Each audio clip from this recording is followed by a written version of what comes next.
Welcome to my channel. This is a time-lapse video of a portrait from life in Alla Prima. My friend Jim stopped by the studio and I painted his portrait for him. And this is the same drawing method I've used in my other videos where I was working from a photographic reference using, vertical landmarks on the face and head and then using angles to locate the features and then doing some freehand for the outside shapes of the head and measuring those to make sure they're accurate. This is something that was designed to work with live models, so it's good to put it into practice and happy to be able to show it to you in a time-lapse video. I used a semi-transparent black background just to keep things simple.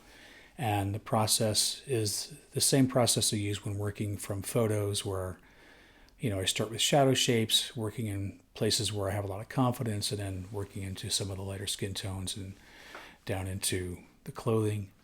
And I wanted this to be a really comfortable experience for Jim.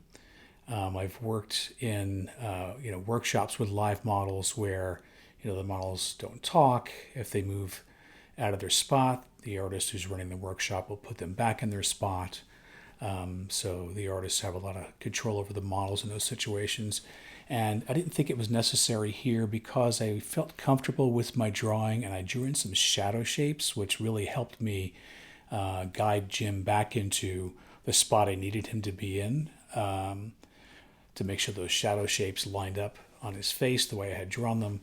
So I was pretty comfortable letting him just be relaxed, and we had a conversation, and I wasn't the most attentive listener because I was pretty focused, but he was able to sort of read his phone, and I wanted to make sure that the experience was something that he would want to maybe do again.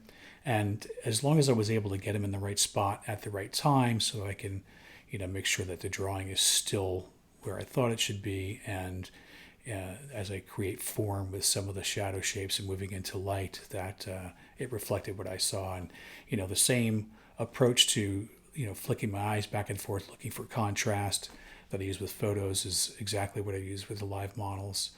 And the goal is to come up with a likeness. I wanted to make sure it looked like Jim, and I think it does. He seemed pleased with it. This is the final photo. If you like this video, please click the like button. If you'd like to see more videos like this, please subscribe to my channel.